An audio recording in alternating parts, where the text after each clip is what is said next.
Buenas noches, hermanos. Son las 8:04 de la noche aquí en la ciudad de Bellflower Garden, California. Y este es el curso del Seminario Teológico y Ministerio Maranatha.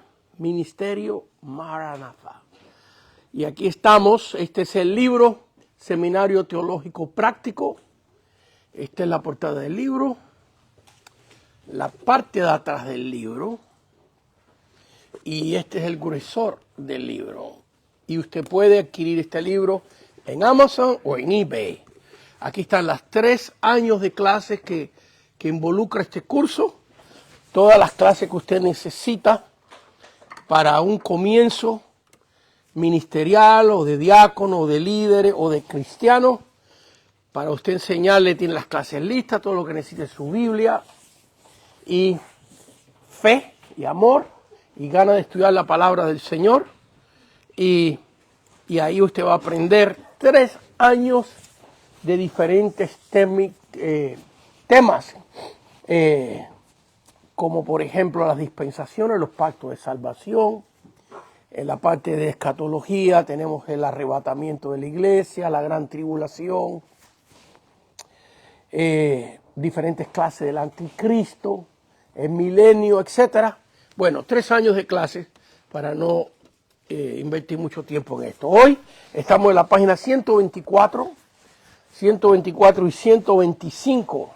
Y en esta sección del libro estudiamos diferentes religiones cristianas o que se llaman cristianas. Ya estudiamos a los testigos de Jehová, estudiamos a la iglesia mormona y hoy vamos a estudiar los adventistas del séptimo día. Y vamos a estudiar lo que ellos dicen de sí mismos, las afirmaciones que tenemos en la clase, que presentamos de lo que ellos creen. No es lo que nosotros decimos, sino que yo me he tomado el tiempo de ir a YouTube, de ir a los medios masivos y buscar los documentos públicos que ellos tienen. Y en la clase usted tiene escrita lo que ellos dicen que ellos creen, no lo que nosotros decimos, lo que ellos dicen que ellos creen. Así que le he conseguido los documentos, eso que ustedes que nos ven o los que están en la clase es bueno que cada uno tengamos la responsabilidad de confirmar lo que usted está recibiendo y aprendiendo. No, hay veces que aún el maestro puede equivocarse. Entonces es nuestra responsabilidad, después que oigamos algo, de tratar de confirmarlo, si es posible hacerlo. Así que hoy estudiaremos los adventistas del séptimo día. Muy bien, introducción. Primeramente en la clase, en la página 124, tenemos una parte histórica y a través de la clase también vamos a estar tocando diferentes cosas históricas. Leemos todos juntos. Los adventistas del séptimo día conservan la mayoría de las doctrinas cristianas ortodoxas. En otras palabras, muchas de las doctrinas que nosotros creemos, ellos también las creen. Muy diferente a los testigos de Jehová, muy diferente a la iglesia mormona. Ellos conservan bastantes de las mismas doctrinas que nosotros creemos, tales como la Biblia es la absoluta y perfecta palabra de Dios. Utiliza la versión Reina Valera también. Dice la divinidad de Cristo. Cristo es Dios encarnado. El Espíritu Santo y del Padre creen en la Trinidad también. Cristo es el único Salvador. Cristo como único medio de salvación. Su muerte, la muerte de Cristo, el sacrificio expiatorio por nuestros pecados. Salvación solo por la fe en Cristo. Creen en el nuevo nacimiento. Y muchas otras cosas más, igualito que nosotros. Es difícil tomar una decisión muy radical con ellos como otras sectas. En otras palabras, más bien la división de los adventistas con nosotros los evangélicos. Cuando digo evangélicos, estamos hablando de muchos grupos, estamos hablando de iglesias pentecostales, de la Asamblea de Dios, iglesias de Dios, etcétera, bautistas, American Baptist, Bautista del Sur, Bautista Fundamental, metodistas, presbiterianos. El problema más serio de los adventistas no es nosotros con ellos, es más bien ellos con nosotros. En otras palabras, yo soy de los que cree, para que adelantarme ya a muchas de las doctrinas, yo creo que el día que nosotros debemos reunirnos para adorar a Dios es el domingo. Porque Jesús resucitó en domingo, el Espíritu Santo se derramó en domingo. En el libro de los Hechos de Pentecostés en adelante, no vemos a ningún creyente guardar el sábado. No lo vemos. No existe en el libro de los Hechos. Ellos se agarran de que Pablo, cuando llegaba a ciertas ciudades romanas, iba a la sinagoga y por supuesto la sinagoga tenía su día de servicio en sábado. Pero Pablo iba ahí a predicarles. Y una vez que la gente que oía el mensaje se convertía, lo sacaba de la sinagoga y se reunían el domingo. Todas las reuniones que tenemos en el libro de los Hechos son el primer día de la semana, el domingo. En eso diferenciamos de los adventistas del séptimo día. Yo no tengo ningún problema. Ellos no quieren guardar el domingo, quieren reunirse en sábado, que se reúnen el sábado. Yo estoy dispuesto a seguirlos viendo como mis hermanos en Cristo, porque creen en el mismo Cristo que yo, creen en las doctrinas fundamentales que nosotros creemos.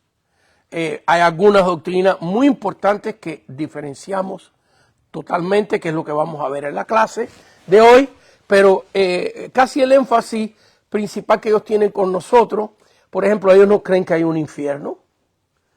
Ellos no creen que una persona cuando muere va en alma y espíritu a la presencia de Dios hasta el día de la resurrección.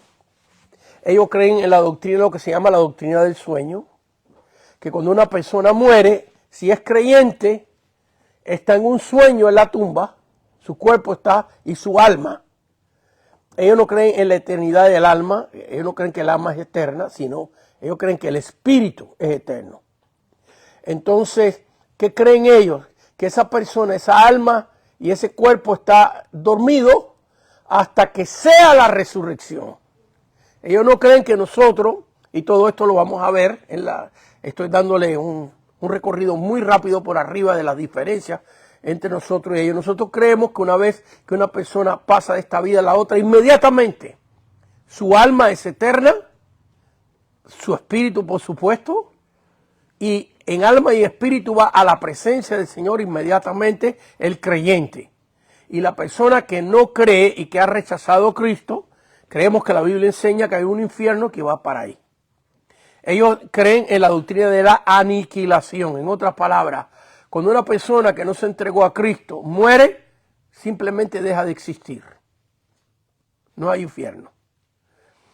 Y cuando una persona ha creído, muere y está en un sueño hasta que venga Cristo. Hasta que venga Cristo en la resurrección. Entonces esa persona va a despertar de ese sueño y va a entrar a la vida, al milenio, con cuerpo glorificado, por supuesto, ahí creen igual que nosotros. Básicamente esas son doctrinas controversiales. Ellos creen en el Espíritu Santo y básicamente igual que nosotros. Son más conservadores en la parte de los dones. Creen en los dones, pero no practican los dones como la iglesia pentecostal, por ejemplo. En ese aspecto se parece un poco a los bautistas, a los metodistas.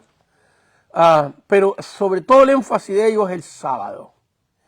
Y no todos los adventistas, porque yo he conocido adventistas que me han tratado a mí como un hermano en Cristo y yo a ellos igual. ¿Ves? Porque al fin y al cabo yo no soy nadie para juzgar a nadie. Estas clases espero que yo no suene como he venido a juzgar aquí a nadie, ni a católicos, ni a testigos de Jehová, ni a mormones, porque yo no soy dueño del alma de nadie. Dios es el que sabe qué va a hacer con las almas. Pero sí es nuestra responsabilidad creer en lo que más seguro vemos como la verdad de Dios. Y aprender las diferencias de otras religiones creo que es una obligación que debemos de hacerlo. Pero yo no estoy aquí para juzgar a nadie, espero que ustedes no desarrollen ese espíritu de juicio, porque el único es ese derecho de qué alma se va al infierno, qué alma se va a la presencia de Dios. Es un derecho que Dios ha conservado para él. Tú puedes juzgar la acción de una persona.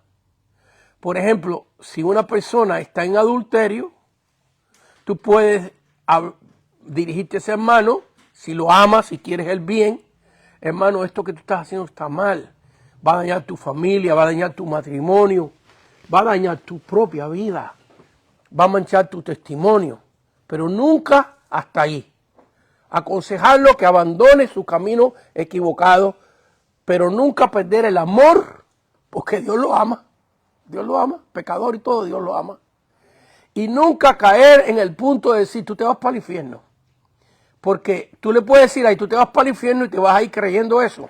Y mañana por la mañana esa rodilla le pide perdón a Dios y tú sigas creyendo que se va para el infierno. Entonces ahora tú tienes una actitud de juicio. Te has sentado tú en el trono, has tomado una decisión que le toca solo a Dios.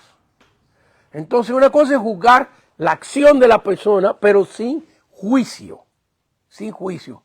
Aún el juicio que venga en la tierra, por ejemplo, usted es un adúltero, usted va a recibir juicio de Dios aquí. ¿Quién eres tú? ¿Acaso Dios va a hacer juicio porque tú lo dices? Que sí la persona saliendo tú por la puerta para afuera se arrepiente y tú nunca lo ves más. No, hermano, el juicio hay que dejárselo a Dios. Si Dios lo va a castigar aquí en esta tierra, son asuntos de Dios. Tú no, esa posición es peligrosa porque ahí tú obligas a Dios ahora a juzgarte a ti. ¿Ves? Porque aquí todo el mundo peca. Así que yo sé que algunos de ustedes tienen una cara angelito tremenda, pero aquí todo el mundo peca. Así que, si tú juzgas al hermano, ¿qué dice la Biblia? Que con la medida que tú mides, con esa medida se te va a medir a ti.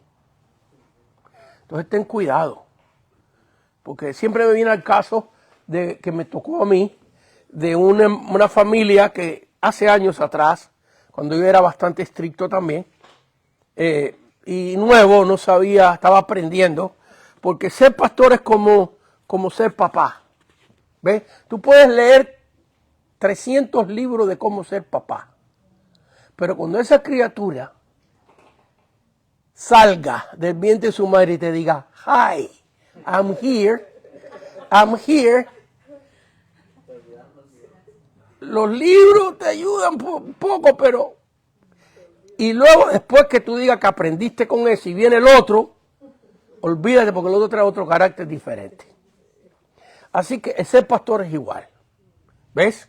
Tenemos que lidiar con muchas personas. Y yo me recuerdo ver un testimonio para ya entrar a la clase más profundo. Tenía una pareja en la iglesia muy fieles y su hijita de lo más bonita cantaba en la iglesia, en las clases de los niños. Nosotros teníamos una campaña al año, campaña de laicos, de niños, donde los niños levantaban la ofrenda, los niños eran los ujieres, los niños predicaban, los niños cantaban por casi toda una semana. Y de ahí salieron muchos ministros y pastores. Y esta muchachita ahí se crió. Bueno, pues la muchachita salió embarazada. Entonces un diácono que teníamos en la iglesia muy celoso, me dice, no, hay que llamar a la muchachita al frente al altar y sí, vamos a orar por ella, pero de todas maneras se va a ver esa barriguita que ella tiene y quería que yo trajera a la muchachita al frente con los padres. Y vino él con 2 diáconos más, porque esto está muy mal, esta es una niña bautizada que ha tomado la cena del Señor y la gente tiene que saber por qué vamos a poner disciplina. Y yo le dije a él que no. Yo le dije, no, yo no voy a hacer eso. Yo no voy a hacer eso, no lo siento aquí. Porque esa persona yo sabía que tenía problemas con el otro hermano. No se llevaban. Yo no sé acá en Maranatha, las iglesias que están aquí representadas, pero yo tenía en mi iglesia unas cuantas gente que estaban medio peleados con otros. Y yo le oraba a Dios, le decía, Señor, pero ¿por qué a mí me toca esto? Pero no se crea que posiblemente en Maranata haya 2 o 3 así. Bueno, pues ¿qué pasó? Se enojó. Aquí se permite el pecado. Usted, pastor, es muy joven. Yo estaba muy joven cuando aquello. Y usted no tiene experiencia, pero llevo 20 años sirviendo a Dios y aún antes venía a esta iglesia como diácono ahí me echó. Pero dije, yo lo siento porque yo no siento hacer eso, porque eso vamos a boicotar a esa muchachita. Y con eso no resolvemos nada. Ella se ha arrepentido, el muchachito es su novio, tenemos que ver si se quieren casar o no. Se fue. Pues, ¿qué pasó? Como al año y medio regresa a la iglesia, a la oficina, a pedirme perdón, porque su hija salió embarazada también. Hay que tener cuidado, hermano. Yo le hubiera podido decir, ¿ves lo que hiciste? Aprendiste tu lección, pero viéndolo llorar como un niño, yo dije, el Señor se ha encargado de la lección, yo no tengo que decir nada y ponerle el dedo en la llaga. Pero hay que tener cuidado porque es bíblico, ¿ves? Cuando tú juzgas a una persona, te pones en una posición de obligar. Ahora Dios tiene que cumplir su palabra en ti. Yo pienso que Dios tiene tanta misericordia de nosotros que cuando hemos juzgado a otro, Dios como dice, te la voy a dejar pasar a ver si aprendes. Porque si Dios aplica su palabra, has obligado a la mano de Dios ahora a juzgarte a ti de la misma manera. Tu trabajo no es, tú no eres el FBI de Dios, investigando vida, ven quién está mal, quién está bien, a que me digan no. A duras penas, arrastrándonos, vivimos la vida que debemos de vivir.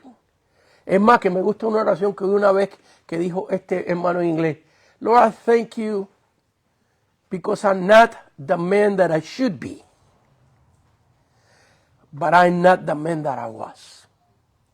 Señor, te doy gracias porque no soy el hombre que debería ser, pero tampoco soy el hombre que fui, porque tú cambiaste mi vida. Qué oración más bonita, ¿verdad? Mira, todavía me erizo con esa oración, que lo oí a un hermano decir. Bueno, entonces, hermanos, no entremos en juicio de juzgar a nadie desde el punto de vista de sectarios, que son idólatras. Bueno, son asuntos de Dios. Tenemos que enseñarle. Ahora cuando estudiamos las próximas 5 clases vamos a estudiar la Iglesia Católica Apostólica Romana, desde que se surgió, en qué año empezó. Vamos a estudiar bastante de la historia, porque la mayoría de nosotros de ahí descendemos. Y vamos a tener 5 clases de eso. ¿Ves? Pero no estamos aquí para juzgar a nadie. Porque mira, yo fui católico 19 años de mi vida. Y bueno, el Señor me permitió leer la palabra y ver los errores y entregarme a Cristo de todo corazón. Vamos a seguir leyendo la nota. Muy bien. Número Romano 1. Historia. Y aquí es una cápsula muy reducida, ¿no? A través de la clase vamos a ver más de la historia en diferentes puntos doctrinales. Vamos a ver quién introdujo esos puntos doctrinales. Lo que conocemos hoy como adventistas del séptimo día no comenzó con un solo fundador como los testigos de Jehová con el señor Carlos Russell, ni los mormones con el señor José Smith, sino que fue una unión de 3 líderes, 3 líneas doctrinales, de 3 líderes diferentes. No aconteció en una sola fecha, sino de una forma progresiva. Así que eso es importante entenderlo. Ahora vamos a ver estos personajes muy brevemente y después a través de la clase lo vamos a ver un poquito más detalladamente. En 1818, un pastor bautista llamado William Miller comenzó a predicar la venida o advenimiento de Cristo. Para 1843 o 1844, en otras palabras, que Cristo venía en 1843 o 1844. Por fin los adventistas fijaron la fecha de la venida de Cristo para el 22 de octubre de 1844. Al no acontecer nada, un día después, el día 23 de octubre de 1844, otro ministro llamado Hiram Edson, seguidor de William Miller, al ver que Cristo no había venido por su iglesia, enseñó que Cristo había venido, pero no a la tierra, sino al santuario celestial o lugar santísimo en el cielo, y que pronto vendría a la tierra por su iglesia. Déjenme parar ahí, porque yo sé que ustedes ahí se quedaron. A ver, levante la mano los que entendieron eso. ¿Lo entendió? Muy bien. La mayoría no. Hay otra mano por allá. Bueno, mire, cuando Dios mandó a Moisés a hacer el tabernáculo, le dijo, fíjate que lo hagas de acuerdo a la visión que te he mostrado. En otras palabras, que en el cielo hay un tabernáculo, es un tabernáculo celestial, no la Nueva Jerusalén, no se vaya a confundir. Ahora, en este momento, antes que llegue la Nueva Jerusalén, hay un tabernáculo celestial igual que el que Moisés hizo aquí en la tierra. ¿Ok? Muy bien. ¿Qué están enseñando ellos? Ellos están enseñando que Cristo, después que ascendió, llevó su sangre al lugar santísimo de ese tabernáculo. Para eso ustedes que no sepan brevemente, el tabernáculo que Moisés vio y que construyó en la tierra tenía 3 secciones. El atrio, el patio. Se entraba primero al lugar santo, donde los sacerdotes hacían diariamente, cuando usted entraba al candelabro, al santuario, al lugar santo, la primera parte del tabernáculo, vamos a suponer que ahí donde están esas columnas, de esas columnas hacia acá, esto era el lugar santo. Acá estaba el candelabro de oro, que era lo único que alumbraba este lugar. Todas las paredes eran de oro puro. Aquí estaba una mesa con los panes de la propiciación. Y ahí en esas columnas había un velo, de ahí para allá estaba el lugar santísimo. Y delante del velo había también un lugar donde se ofrecía incienso delante de Dios, como un pequeño altar donde el sacerdote diariamente echaban incienso, aromas al Señor. Pero una vez al año el sumo sacerdote entraba de la cortina hacia allá al lugar santísimo, donde estaba el arca, y dentro del arca estaban la vasija con el maná, la vara de Aarón que reverdeció y las tablas de la ley. Y sobre el arca el sumo sacerdote una vez al año echaba la sangre para que Dios perdonara al pueblo de Israel. El día de expiación en Levíticos capítulo 16. Entonces vemos ahí que lo que está diciendo es este personaje llamado Hiram Edson, es que ellos estaban diciendo que Jesús iba a venir, pero se equivocaron dónde Jesús iba a ir. Y que en el año 1800, en octubre del año 1800, 23 de octubre de 1844, Jesús entró al lugar santísimo. Eso es lo que él dice que él vio en una visión. Y es la explicación que ellos dieron. Por supuesto, yo no creo esto. Y vamos a ver con la Biblia, versículos bíblicos, que la Biblia no enseña eso, enseña todo lo contrario. Todo lo contrario. Y en esas son las cosas que nosotros estamos en diferencia de los adventistas. Así que vamos a leer esta partecita otra vez. A no acontecer nada, un día después, el día 23 de octubre de 1844, otro ministro llamado Hiram Edson, seguidor de William Miller, al ver que Cristo no había venido por su iglesia, enseñó que Cristo había venido, pero no a la tierra, sino al santuario celestial, al lugar santísimo en el cielo, y que pronto vendrá a la tierra por su iglesia. De aquí viene su nombre adventista. ¿Ves? Adventista. En otras palabras, que ellos tienen ese nombre porque creen que Cristo viene por su iglesia. Aunque fallaron, como ustedes pueden ver ahí, que pusieron fecha a la venida del Señor, y todos los que han hecho en eso han fracasado. Muy bien. De la palabra advenimiento, en 1868 comenzaron a aparecer los escritos de la señora Elena G. White, considerada como profeta de los adventistas. En diciembre de 1844, a la edad de 17 años, tuvo la señora White una visión o revelación de Cristo. Y esto, aclaro, esto no es lo que creemos nosotros, esto es lo que ellos dicen y lo que ellos creen. Lo veía en el lugar santísimo, así como el señor Isaac Exum lo vio en la visión, confirmando así la doctrina de Miller y Exum, pero también Dios le decía que había que guardar el sábado o el séptimo día como día de reposo. Lo empezó a predicar y a enseñar desde diciembre de 1844. De aquí viene la otra parte de su nombre, del séptimo día.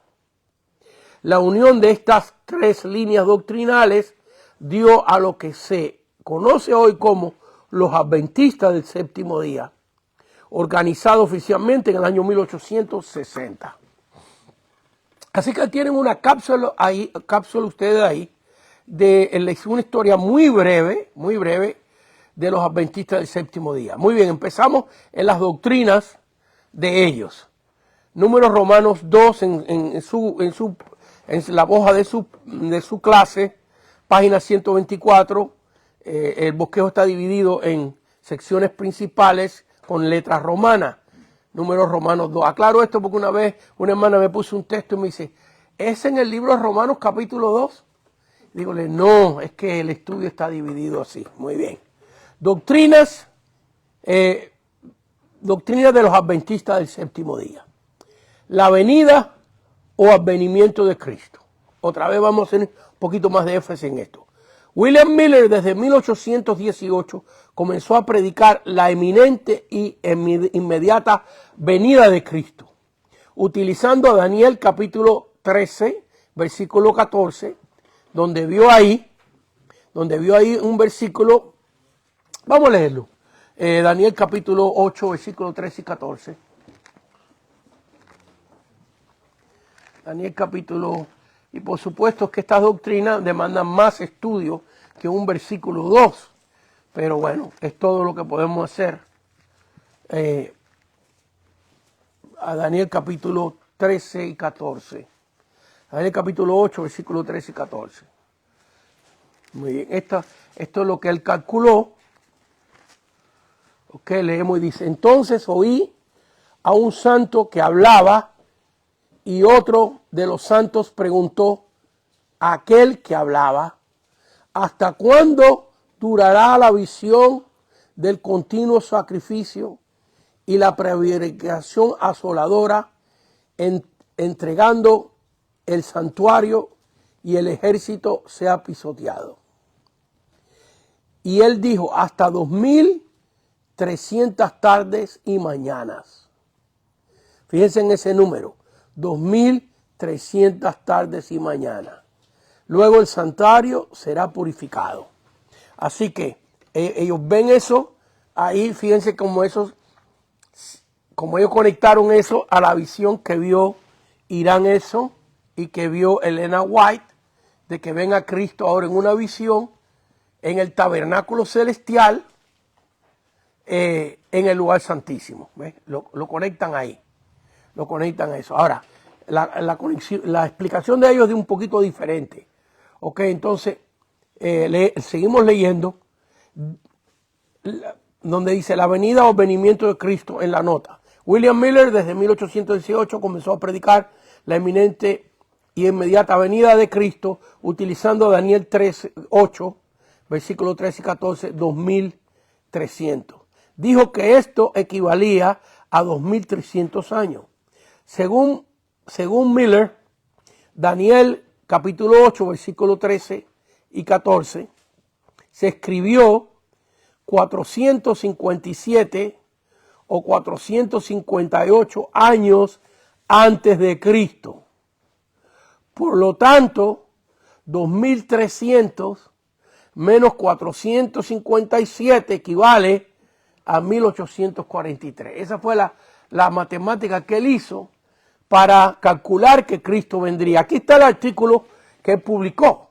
Y esto es una esencia nada más, por supuesto. Él escribió un libro entero y algunos de esos artículos los vamos a leer. Lo voy a leer en inglés, porque como estas son religiones que empezaron en los Estados Unidos y las afirmaciones originalmente fueron en inglés, las tengo en inglés y después las vamos a traducir. Los que tienen la clase, los que me lo están viendo y tienen el libro, en la página 124 está en inglés, pero también usted tiene la traducción en el español. Muy bien, en inglés, esto es lo que dijo el señor Miller. I believe that the time can be known by all who desire to understand and to be ready for his coming.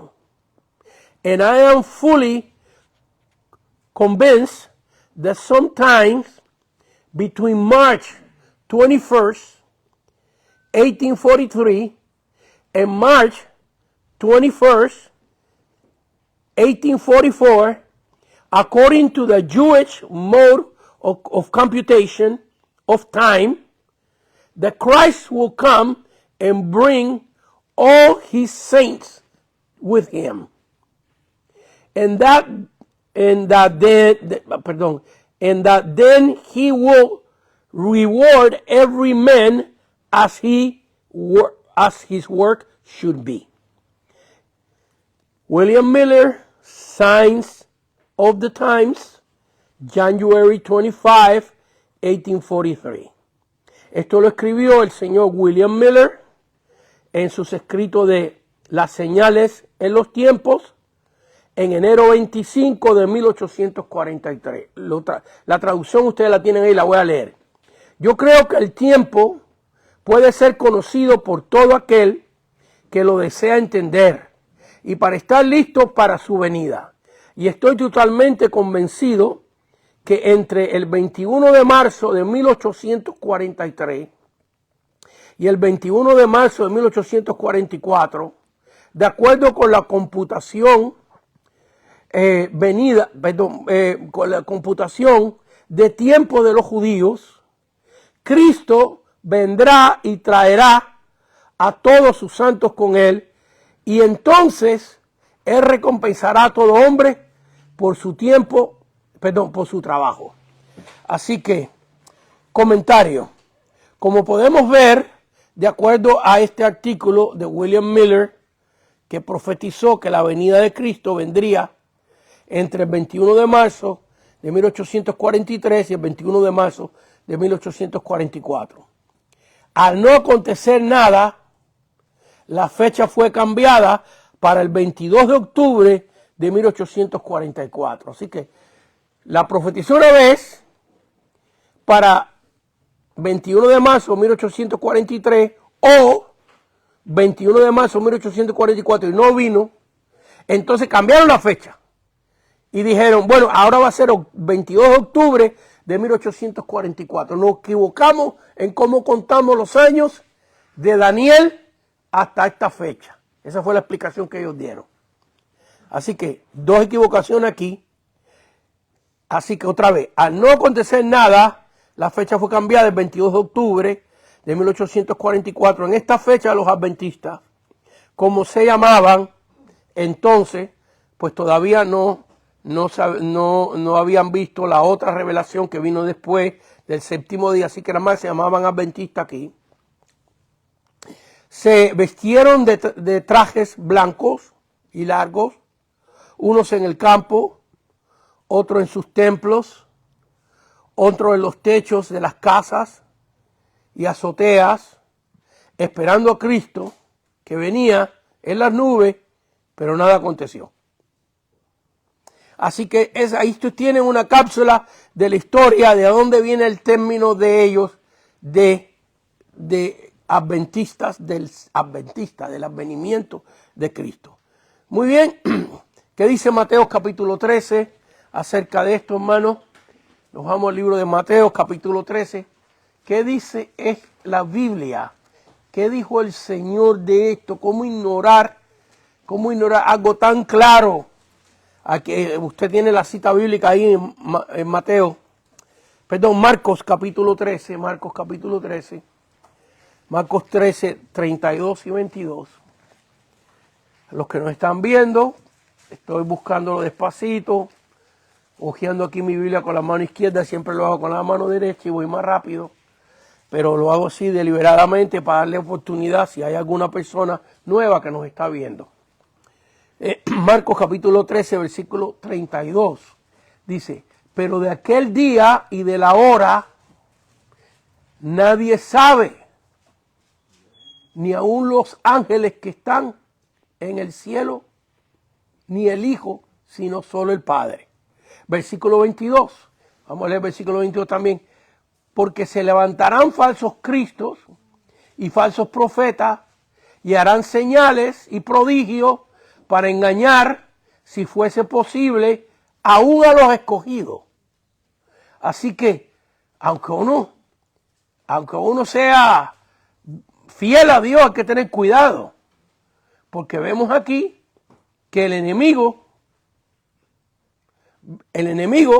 está muy interesado especialmente a que un pastor con reputación, que tiene gente que lo siga, caiga en este error. Porque toda esa gente ahora queda herida, queda dañada, y ahora esa religión se mantiene con esa reputación de que ya avisaron la venida de Cristo con fecha y todo, y no aconteció nada. Versículo 30 y 32. Pero de aquel día y de la hora nadie sabe, ni aun los ángeles que están en los cielos, ni el Hijo, sino solo el Padre. Y siempre me preguntan, o debo decir muchas veces, me pregunta siempre alguien, bueno, pues si Cristo es Dios y es omnisciente y lo sabe todo, ¿cómo es que aquí esto no lo sabe? Bueno, mi respuesta es que la Biblia dice que los misterios pertenecen a Jehová. Y si Dios se quiso reservar esto solo para Él, sin decirle al Hijo la fecha, son asuntos de Dios. Así que si hay alguien aquí que me tiene que preguntar eso, mejor espérese que llegue al cielo para que se lo pregunte usted al Señor. Porque yo tampoco me atrevo a contestar esa pregunta. ¿Ves? Pero se lo digo por si acaso. Yo no tengo ningún problema. Cristo lo dijo, yo lo creo. Y se acabó. Muy bien. Hechos capítulo 1, versículos 6 y 7. Entonces los que se habían reunido le preguntaron diciendo, Señor, ¿restaurarás el reino de Israel en estos tiempos? Y les dijo, no os toca a vosotros saber los tiempos y las sazones que el Padre puso en su sola potestad. Así que vemos otra vez una repetición de eso. Y hay varios versículos más, nada más que hemos leído dos de ellos, que la Biblia prohíbe que nosotros indaguemos la fecha de la venida del Señor. ¿Qué nos da el Señor? El Señor nos da muchas señales. Que cuando veamos estas señales estemos listos. Pero el libro de Apocalipsis se cierra el Señor diciendo, he aquí que vengo pronto. ¿Vengo pronto? Y Juan dice, sí Señor, ven. Así que recuérdense que para el Señor un día es como 1000 años y 1000 años como un día. Lo que es pronto para Él, no es pronto para ti. Pero lo que quiso indicarnos Cristo ahí es que estemos preparados siempre. Siempre, cada día, esperando la venida del Señor. Amén. Muy bien. Así que Nos vamos al subtítulo 2. Doctrina clave de los adventistas, la doctrina del santuario celestial. Ahora aquí lo vamos a explicar un poquito mejor, ¿ok? Irán Exon, en Nueva York, uno de los líderes seguidores de William Miller, el 23 de octubre de 1844, un día después de la gran desilusión, recibió una nueva revelación que explicaba todo según él. Que lo que leímos de Daniel 8:14, luego el santuario será purificado. Así que tomaría 2300 días desde que Daniel tuvo esta visión hasta que Jesús en el santuario celestial entrara al lugar santísimo con su sangre y ahí ofreciera un sacrificio por la humanidad. Y que eso aconteció en el año 1800, ¿cuál fue la fecha? 21 de marzo de 1844, y después lo pasaron para octubre y tampoco aconteció, pero ellos quedaron satisfechos con esa explicación. Muy bien, nos vamos a Hebreos capítulo 9, Hebreos capítulo 9,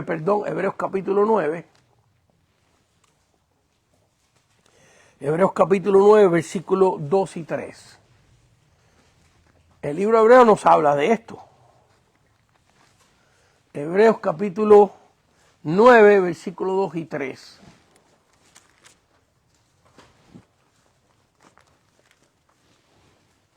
Dice así: porque el tabernáculo, noten que Hebreo nos habla de esto, porque el tabernáculo estaba dispuesto así. En la primera parte, llamada el lugar santo, estaba el candelabro, la mesa y los panes de la propiciación, como se lo expliqué.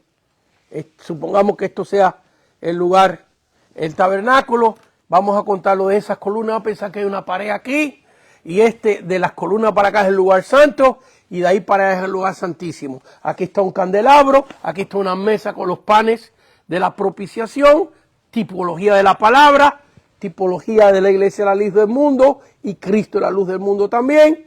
El altar de oro que está ahí con el incienso, tipología de nuestra alabanza, de nuestra oración, que es un perfume grato al Señor. La cortina del velo, del lado allá está el arca, donde sobre el arca, en la tapa que se llama el propiciatorio, se echaba la sangre del día de expiación, que está en Levíticos capítulo 16, y Dios, al ver esa sangre rociada sobre esa tapa de oro, donde estaban los querubines, 2 querubines de oro con sus alas hacia adelante, y donde unían sus alas, ahí había como un círculo, y ahí se echaba la sangre.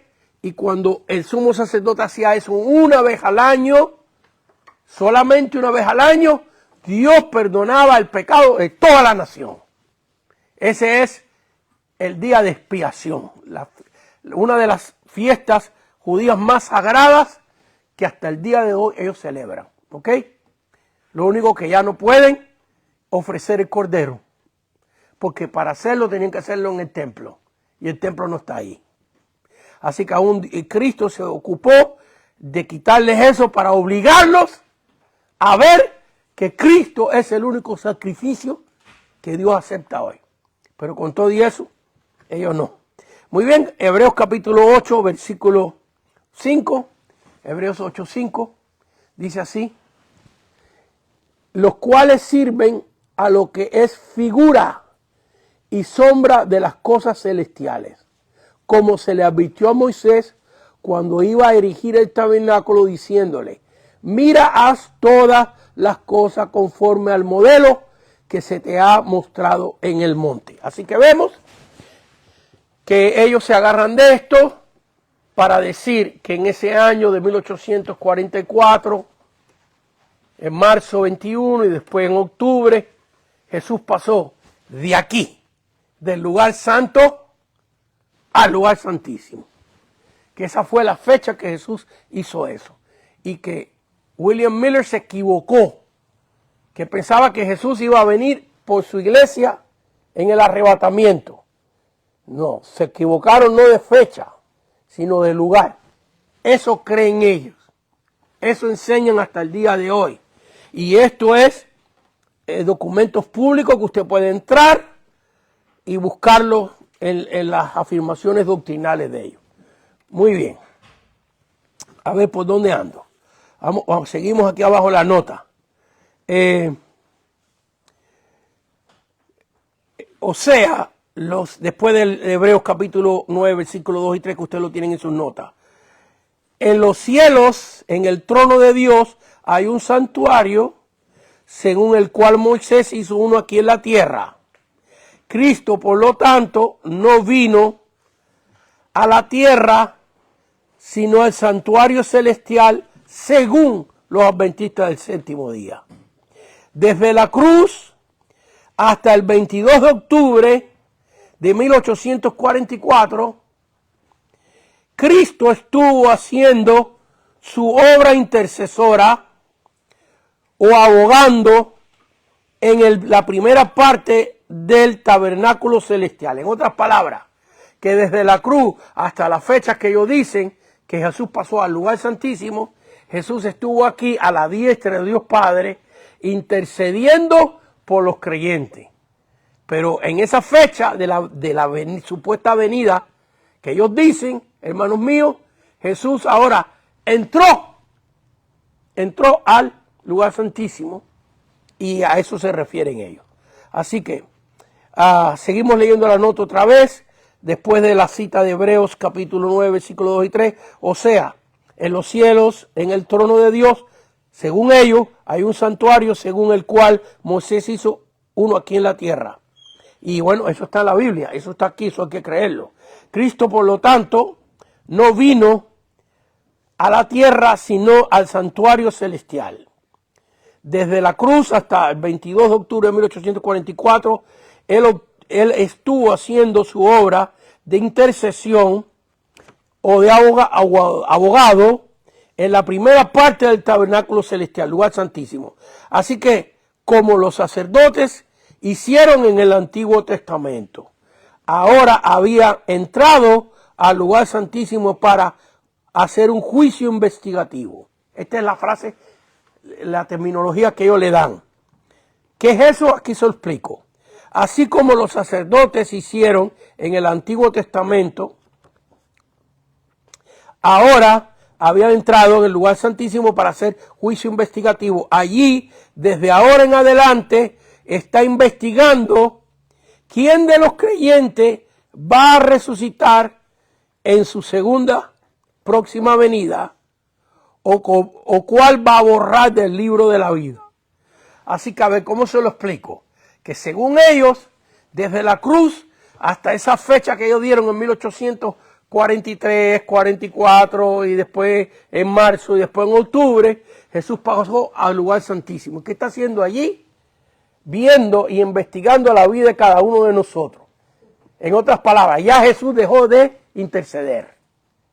Así como en el Antiguo Testamento, los sacerdotes entraban al lugar santo todos los días para ofrecer incienso para los panes que se cambiaban una vez a la semana, para mantener la luz del candelabro encendido, para hacer sus oraciones aquí. Y una vez al año entraban al lugar santísimo. Pues Jesús, en el año 1843-44, yo sé que me estoy repitiendo mucho, pero yo me recuerdo las primeras veces que leí esto, estudiándolo, no había manera que yo lo entendiera. Entonces se lo estoy repitiendo a ustedes para ver si captan un poquito, porque está difícil de entender, ¿ves? Y todos ustedes están diciendo así, para que los que me están viendo vean que no estoy tan loco yo. Porque antes de yo decir lo que acabo de decir, todos estaban así, mire. Y ahora que dijo eso, cuando dije eso, que es difícil de entender. ¿Por qué? Pero también es difícil de entender porque nosotros no hemos sido criados en esta doctrina. ¿Ves? Si tú entras a la iglesia adventista, desde el primer día te empiezan a enseñar esto. Y ya cuando pasan unos 10 o 15 años, no se enoje nadie conmigo, pues más o menos lo entienden. ¿Ves? Entonces, nosotros hemos sido criados en otra idea del lugar santísimo. Es verdad que la Biblia dice que en el cielo hay un tabernáculo, es verdad. Pero vamos a ver lo que nosotros vemos con toda claridad acerca de esto. Así que ellos dicen que ahora Jesús está allí investigando para cuando llegue el día de rapto, ver quién de nosotros o quién en la tierra es borrado del libro de la vida y quién va a resucitar. Que Jesús está haciendo ese trabajo en el lugar santísimo ahora. Muy bien, vamos a ver qué dice la palabra del Señor con relación a todo esto. Muy bien, leemos, nos vamos a Juan capítulo, vamos a Colosenses capítulo 2. Colosenses capítulo 2, versículo del 13 al 15. Dice, y a vosotros, estando muertos en pecados y en la circuncisión de vuestra carne, os dio vida juntamente con él, perdonando todos los pecados, anulando el acta de los decretos que había contra nosotros, que nos era contraria, quitándola de en medio y clavándola en la cruz. Versículo 15. Y despojando a los principados y potestades, los cuales exhibió públicamente, triunfando sobre ellos en la cruz. Así que vemos que Cristo con su muerte ya pagó por nosotros, y en el momento que nosotros aceptamos a Cristo como nuestro Señor y Salvador, la sangre de Cristo nos limpia de pecado, y aún el récord que nos era contrario, que lo acabamos de leer, queda eliminado. Y lo único que hay en el libro de Dios es tu nombre inscrito en el libro de la vida. Así que vamos a seguir viendo Juan capítulo 5, versículo 24. Juan capítulo 5, versículo 24.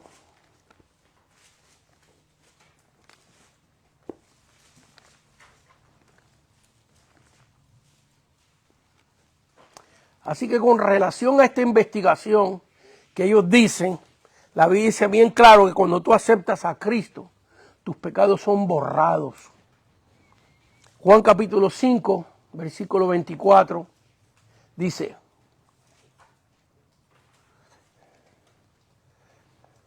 segunditos aquí, Juan 5, 24.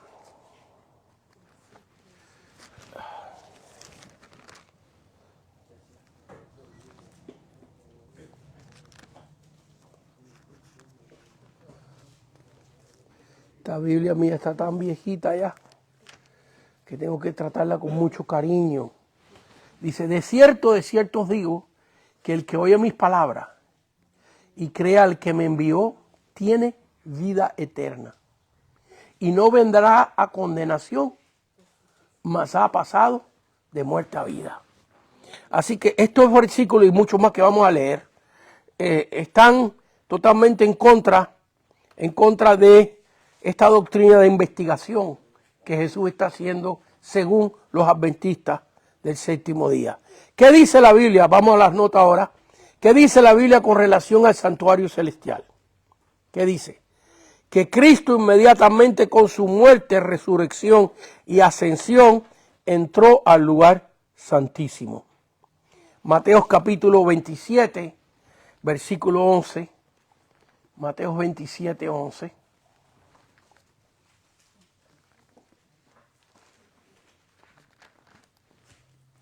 Así que ellos dicen que desde la muerte de Cristo hasta esas fechas que ellos dieron, Jesús estaba en el lugar santo. Si según ellos, si Jesús estaba en el lugar santo, intercediendo por los creyentes hasta esa fecha, y después de esa fecha entró al lugar santísimo para hacer esas investigaciones sobre los creyentes, Mateo 27, 51 nos dice a nosotros, y aquí que el velo del templo se rajó en dos de arriba abajo, y la tierra tembló, y las rocas se partieron. ¿Qué tiene que ver esto con lo que ellos enseñan? que si ellos están enseñando que el tabernáculo de la tierra, el templo de la tierra, es una copia de lo que está en el cielo, entonces Jesús no pudo estar en el lugar santísimo desde su muerte hasta la fecha que ellos dijeron, porque aquí dice que el velo se rajó. Entonces no había división entre el lugar santísimo y el lugar santo. Entonces ellos dicen, sí, pero ese templo es un templo falso. Ese es un templo que hizo Herodes. Pero es que no fue Herodes el que rompió el velo. Fue Dios el que lo rompió. Aunque haya sido un templo falso, aunque haya sido un templo que los sacerdotes corruptos, los saduceos, que fueron los que condenaron a Cristo, pero el que rompió el velo fue Dios. Y hermano, no se creen ustedes, creo que la otra vez, no sé si en esta clase, porque como doy varias clases a la semana, a veces que me confundo donde digo las cosas. Pero creo que, Jesse, ¿fuiste tú que buscaste la información acerca del grosor del velo? No. Pero búsquenlo para que vean. Medía 4 centímetros. Era una carpeta súper gruesa. Que eso, la mano de Dios solamente. Entonces vemos aquí que Jesús quitó desde su muerte, quitó esa división. Pero vamos a ver en Hebreos capítulo 9, vámonos otra vez al libro de Hebreos, que nos habla de esto, que es el que nos habla mucho de esto. Hebreos capítulo 9, versículos 11 y 12. Hebreos 9, versículos 11 y 12. Dice así, y no por la sangre de machos cabríos. A ver, el versículo 11 creo que me lo salté. Sí, muy bien. Hebreos 9, 11. Pero estando ya presente Cristo, sumo sacerdote de los bienes venideros, por el más amplio y más perfecto tabernáculo, no hecho de mano. Claro, porque el tabernáculo que está en el cielo lo hizo Dios. El que en la tierra le hicieron manos humanas. Así que Cristo está dentro de ese tabernáculo, pero la Biblia no está hablando en tiempo presente. No está diciendo que Cristo está ahí ya. Pero estando ya presente Cristo, sumo sacerdote de los bienes venideros, por el más amplio y más perfecto tabernáculo, no hecho de mano, es decir, no de esta creación, no por la sangre de machos cabríos ni becerros, sino por su propia sangre, entró una vez para siempre, ¿dónde dice? En el lugar santísimo, habiendo obtenido eterna redención. Entonces que este versículo y muchos más, no tenemos tiempo para leerlos todos. Estoy tratando ahora de apurarme porque tenemos cosas muy importantes en la página 125 que ver. Pero ustedes pueden ver aquí cómo ellos están diciendo que Jesús del lugar santísimo, por eso me he tomado tiempo de explicarle y darle un ejemplo en este edificio para que puedan visualizar.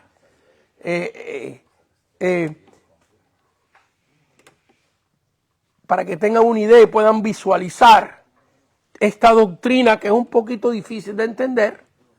Y vemos aquí que en Cristo, en el momento de su muerte, en la tierra, que es una copia del santuario celestial, rajó el velo aquí en la tierra para que supiésemos que su sacrificio era suficiente para quitar el obstáculo que había de que nosotros entráramos directamente a la presencia de Dios, al lugar santísimo, al lugar donde está la Shekinah, donde en la tierra habitaba Dios en una nube, Dios en fuego, en esa esencia. Shekinah en hebreo significa la esencia de Dios. Pero esto que ellos dicen que pasó en el año 1844, la Biblia dice que aconteció inmediatamente con la muerte de Cristo en la cruz del Calvario. Así que leamos otros versículos más. Bueno, a ver cómo me queda tiempo.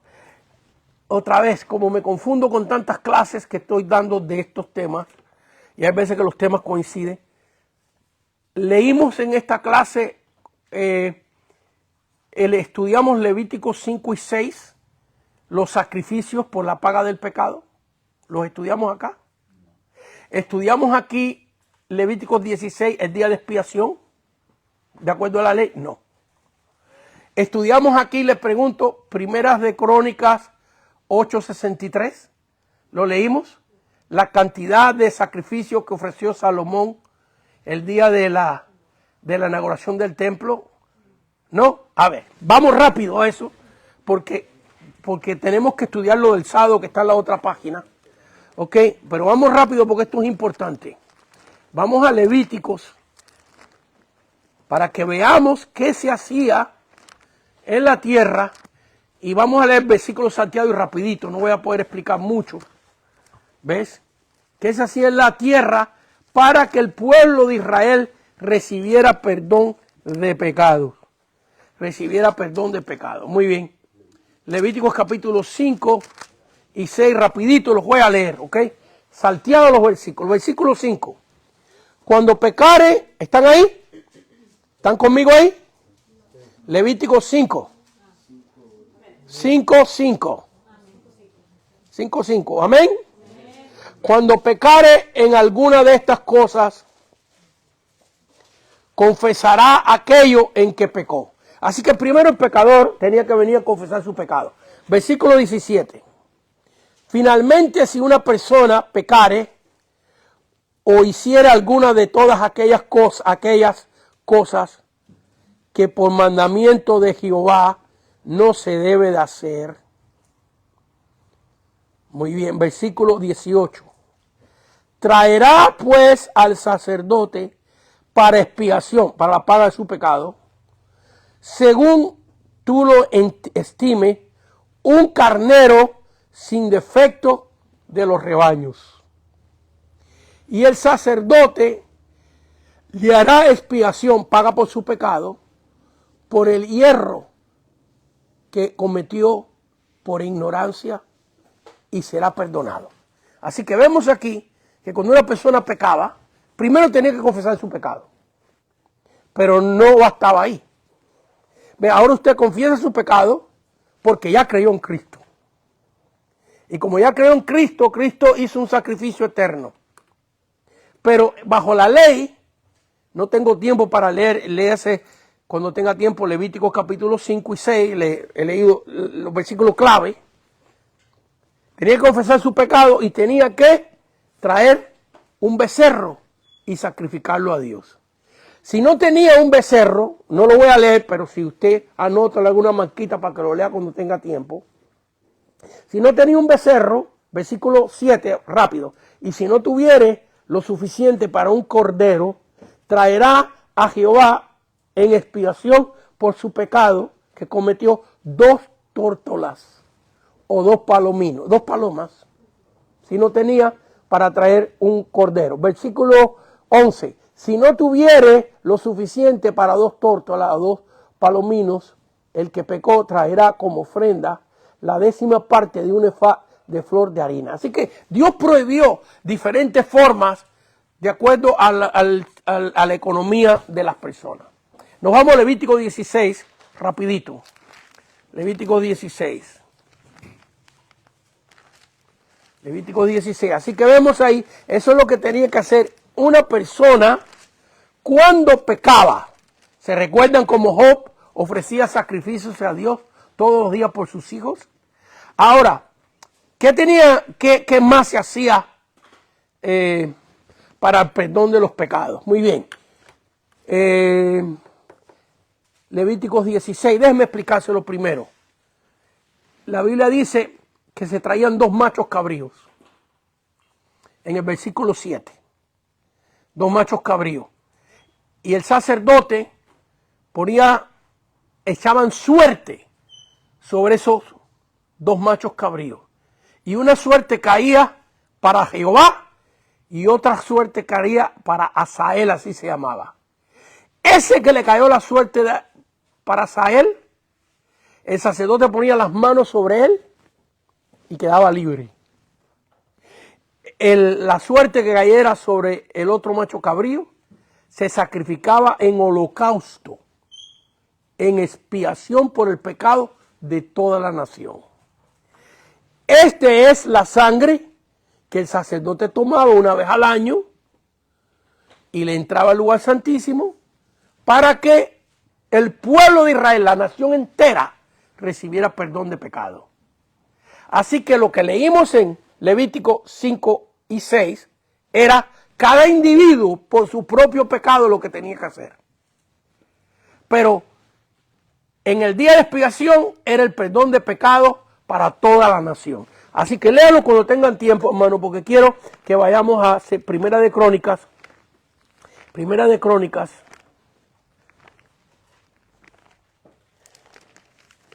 Primera de Crónicas, capítulo 8. Perdón, Primera de Reyes. Primera de Reyes.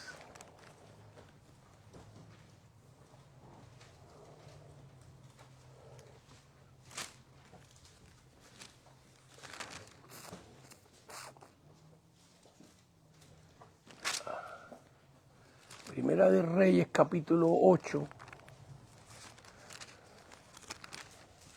Versículo 63. Ahora, para estar en paz con Dios, en gratitud porque el Señor había perdonado tus pecados, o en los días de fiesta, o en los días en este caso, de la dedicación del templo de Jerusalén, mire, ofreció Salomón sacrificios de paz. ¿Están ahí conmigo? Amén. Los cuales ofreció a Jehová 22,000 bueyes. ¿Usted leyó eso? Sí. 22,000 bueyes y 120,000 ovejas. Así dedicaron al rey y todos los hijos de Israel la casa de Jehová. Así que uno traía un buey, otro traía otro buey, otro traía otro buey. Salomón trajo cientos de bueyes y lo mismo de ovejas, y se sacrificaron 22,000 bueyes y 120,000 ovejas. Ok, no tengo tiempo para explicarle mucho la matemática, se la voy a decir rápida, usted anote porque es importante. Prepárese para anotar. 22,000 bueyes. Un buey tiene 10 galones de sangre. 22,000 por 10 son 220,000 galones de sangre. ¿Usted me está oyendo? 220,000 galones de sangre. Una oveja tiene 4 galones de sangre. 120,000 ovejas por 4 son 480,000 galones de sangre. Se lo repito. 22,000 bueyes, 220,000 galones de sangre, 120,000 ovejas, 480,000, que es un total de 700,000 galones de sangre. Para que usted tenga una idea, una piscina olímpica, que en la parte más bajita son 6 pies y en la parte más honda son 12 pies donde se tiran de los trampolines. Una piscina olímpica tiene 650,000 galones de sangre. Allí en esa fiesta de 7 días se derramó suficiente sangre para casi llenar. La piscina olímpica tiene 650,000 galones de sangre, y aquí la cuenta que hemos sacado, bueno, hay bueyes más chiquitos, hay bueyes más grandes, hay ovejas más gorditas, más flaquitas, es un averaje. Se derramó la misma cantidad de sangre de llenar una piscina olímpica de sangre para mantener paz con Dios. Y un ser humano tiene 1.5 galón de sangre. Y Cristo derramó toda su sangre. Y la sangre de Cristo ha tenido tanto poder que todos los que se salvaron desde el Calvario hasta hoy son salvos por la sangre de Cristo. Gloria a Dios. Me erizo, estoy todo erizado por la presencia de Dios, hermanos. Ese es el poder y la diferencia de este asunto. Hebreos capítulo 10, rapidito, a ver si puedo tocar aunque sea el día del sábado, por arribito aunque sea. Hebreos capítulo 10. Hebreos capítulo 10, versículo 12. Hebreos capítulo 10, versículo 12 y unos cuantos versículos más. Hebreos 10, 12 dice, pero Cristo, habiendo ofrecido una vez para siempre un solo sacrificio por los pecados, se ha sentado a la diestra de Dios. Así que cuando Cristo muere y asciende al cielo, no hay en ese santuario celestial, no hay división, porque ya el velo quedó roto. Así que Él se sienta en el tabernáculo celestial a la diestra de Dios Padre directamente. Lo leemos aquí. Pero Cristo, habiendo ofrecido una vez para siempre un solo sacrificio por los pecados, se ha sentado a la diestra de Dios. Muy bien, versículo número 14. Porque con una sola ofrenda hizo perfecto para siempre a los santificados. Versículo 20. Por el camino nuevo y vivo que Él nos abrió a través del velo, esto es, de su carne. Así que vemos aquí, hermanos míos, que esto tiene que ver mucho con que la revelación que ellos dicen no es bíblica, no está en la palabra del Señor. Y eso tiene que ver mucho con lo que ellos afirmaron, que la venida de Cristo, que se equivocaron totalmente. Déjeme leer una notita acá, no terminé de leer la nota. A ver, sí, ya terminé. Demos la vuelta a la página 125 y a ver qué puedo hacer aquí rapidito. Doctrina del sueño, se la voy a explicar y ustedes lean los versículos porque quiero llegar hasta la doctrina del sábado.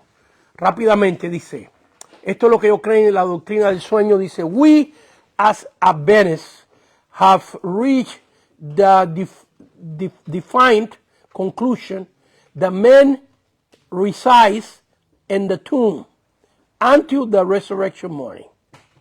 Questions and Doctrines, page 520. En su libro de doctrina de cuestiones y preguntas doctrinales, en la página 520, ellos afirman, nosotros como adventistas hemos llegado a la conclusión definitiva que el hombre descansa en la tumba hasta el día de la resurrección.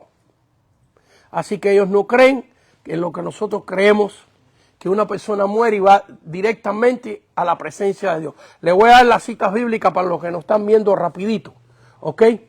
Para que las tengan. Filipenses capítulo 1, versículo del 21 al 24, Filipenses 1 del 21 al 24, Apocalipsis 6 del 9 y 10, Apocalipsis 6, 9 y 10, no dice, habla bien clarito que cuando uno muere, uno va a la presencia del Señor inmediatamente. Muy bien, doctrina de la aniquilación. We reject the doctrine of eternal torment because everlasting life is a gift of God. The wicked do not possess this. Questions on Doctrine, page 543. Ok, entonces en el libro de ellos de Preguntas y Doctrina, en la página 543, dice, rechazamos la doctrina de la condenación eterna, porque la vida eterna es un regalo de Dios. Los perdidos no poseen esto. Como no creen en la eternidad del alma, dicen que la vida eterna es un don de Dios solo para los que han creído. Así que ahí está otra doctrina. Vamos a la doctrina del sábado y a ver en unos 10 minutitos cómo esto tomaría una clase entera. Lo que creen ellos, los versículos que nosotros creemos, esto tomaría una clase entera. Ok, la doctrina de la observación del séptimo día como de reposo es una doctrina más predicada e insistente de los adventistas del séptimo día. A la edad de 17 años, se la voy a relatar, Elena White, a la edad de 17 años, tuvo esta visión de que vio, según ella, a Cristo en el lugar santísimo. Recuérdense que ellos creen que ahí es donde Cristo entró al lugar santísimo y que le enseñó las tablas de los 10 mandamientos y una luz alumbraba al cuarto mandamiento, al mandamiento de guardar el sábado. Entonces ahí ellos creen y de ahí por delante han creído en guardar el sábado. Voy a leer la nota de ellos rápidamente. ¿Qué dicen los adventistas del sábado? We believe that the restoration of the Sabbath is indicated in the Bible. Sincerely believing this, we regard the observance of the Sabbath as the test of loyalty. ¿Ok? Esto está en su libro de Preguntas y Doctrina, página 153. Traducción. Creemos que la restauración del sábado está indicada en la Biblia. Creyendo esto, sinceramente vemos el guardar el sábado como una prueba de nuestra lealtad a Cristo. ¿Ok? Aseguran que si una persona conocedora de la Escritura ignora el guardar el sábado, no tendrá vida eterna. Así que ellos creen eso. Muy bien. Vamos a argumentos contra el sábado. ¿Están ahí? Página 125. Todos los mandamientos del Antiguo Testamento tienen que quedar ratificados o reconocidos en el Nuevo Testamento. Si no quedan abrogados o eliminados, pues aún los 10 mandamientos son parte de la ley. La iglesia no está bajo la ley, sino bajo la gracia. Hebreos capítulo 8, versículos 1 y 2, léalo cuando tengan tiempo. Si tenemos tiempo, lo leeremos en un momentito. Déjenme leer la nota completa. Todos los mandamientos de Éxodo 20 están ratificados en el Nuevo Testamento, con excepción del séptimo día. Hay un mandamiento de guardar el día, pero el Nuevo Testamento no dice que es el sábado, sino el domingo. Así que vamos a leer algunos versículos por qué nosotros nos reunimos en domingo. Colosenses capítulo 2, versículos 16 y 17. Colosenses capítulo 2.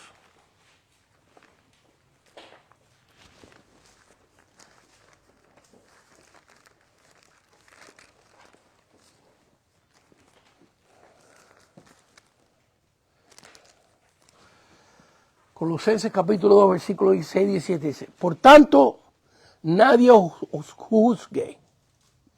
Por tanto, nadie os juzgue en comida o en bebida, o en cuanto a días de fiesta, luna nueva o días de reposo.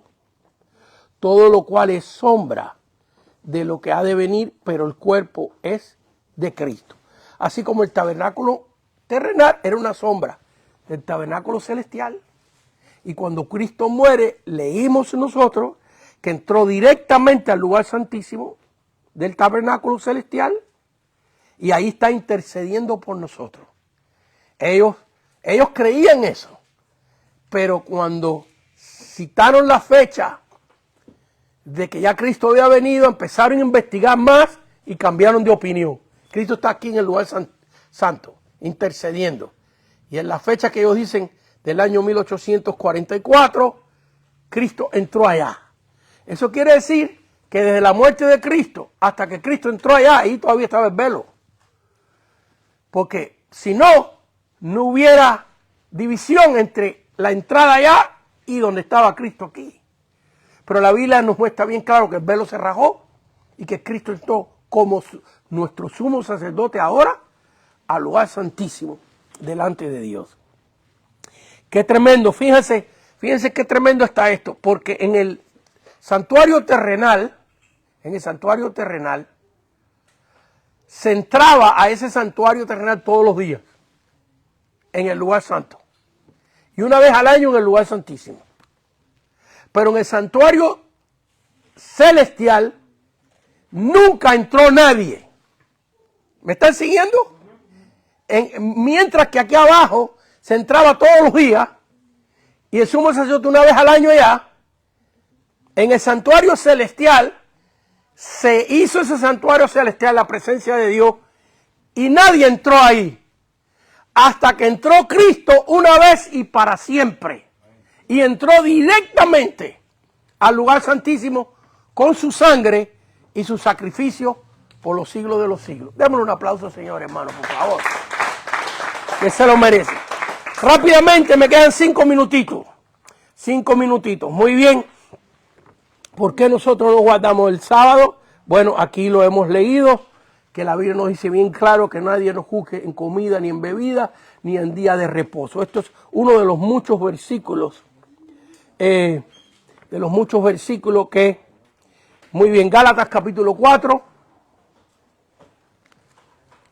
Gálatas capítulo 4, versículos 9 y 10, y vamos a leer un par de versículos más, y por supuesto, los que nos estén viendo, ustedes han visto que esta clase la he dado como apurado, porque es mucho material importante, doctrinal, que demanda bastante estudio, bastante profundidad, pero bueno, así lo he tenido que hacer. Usualmente estas clases, cuando yo las doy en varias clases, no en una. Por ejemplo, esta posiblemente en 2 o 3 clases. Muy bien. Versículo 9 y 10.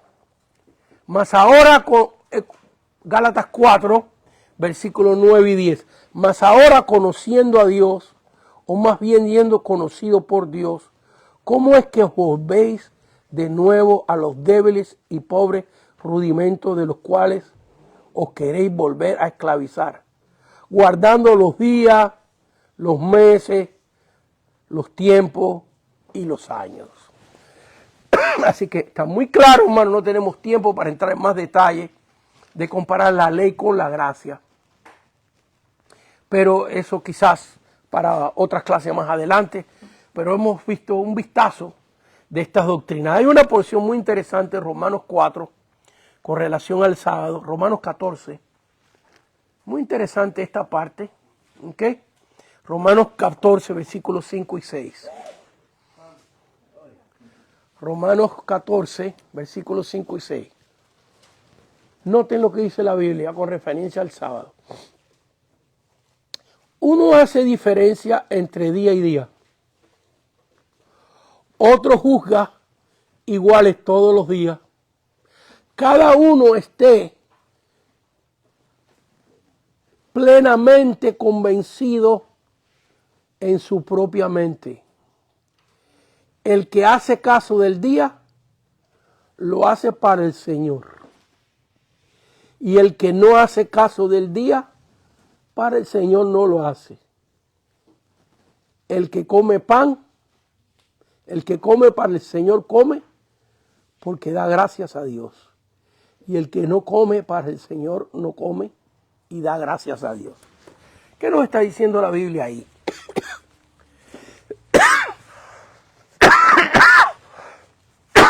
Perdón. Si alguien quiere guardar el sábado y cree que eso es lo que le agrada a Dios, la Biblia lo dice bien claro, que dice aquí, uno hace diferencia entre día y día, otro dijo igual todos los días. Así que yo no lo juzgo a ellos. El problema está que ellos sí nos juzgan a nosotros.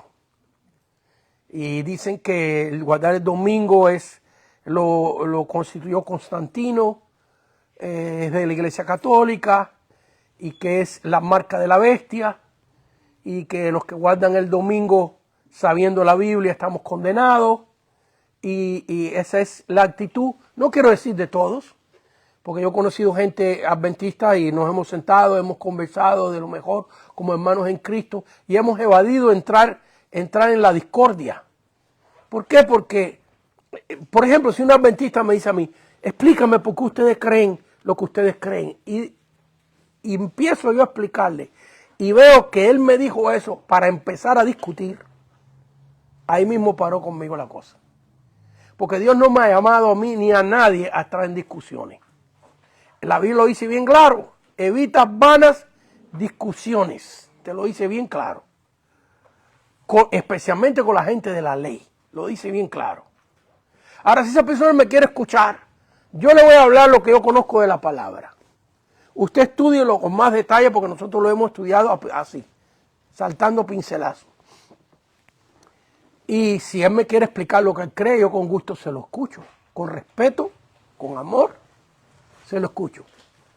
No me va a persuadir a mí, ni yo quiero persuadirlo a él. Que lo persuada a Dios.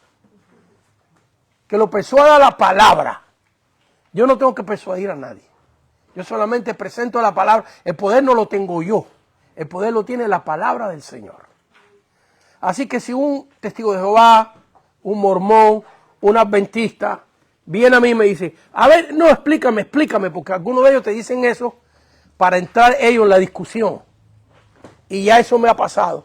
Y cuando eso me pasa, le digo, bueno, se ve que tú no tienes interés, ¿verdad?, lo que tú quieres discutir. Y yo no tengo tiempo para discutir, ni Dios quiere que discutamos. Así que, mucho gusto, que Dios le bendiga. Ahora, si la persona de buena gana, con respeto, quiere escucharme, y después él quiere que yo lo escuche a él, porque es prudente, ¿no? Si él me escuchó, yo escucharlo a él. Pero hay cosas, por ejemplo, cuando un testigo de Jehová empieza a decir que Jesucristo no es Dios, que es inferior al Padre. Hay doctrinas, hermano, que duelen. Cuando yo las oigo que me las están diciendo, me duele el alma. Entonces todo también tiene su límite, ¿ves? Así que Dios me ha usado. Yo he tenido personas en la congregación, cuando estaba de pastor, que fueron testigos de Jehová, que fueron mormones, que fueron adventistas. Y Dios me usó. Así que hasta ahí la clase de hoy, hermano. Nos vemos la semana que viene, el martes que viene, y después de eso tendremos 2 semanas sin clases. Así que démosle un aplauso al Señor, hermanos. Gracias, Señor, te damos por esta oportunidad de enseñar tu palabra. Y te pedimos, Señor, por todas estas religiones que se llaman cristianas, que a lo mejor tienen un interés sano, un deseo de conocerte. Te pedimos que lo logren hacer. Conocerte, Señor, a ti. En el nombre de Cristo Jesús. Amén, amén y amén.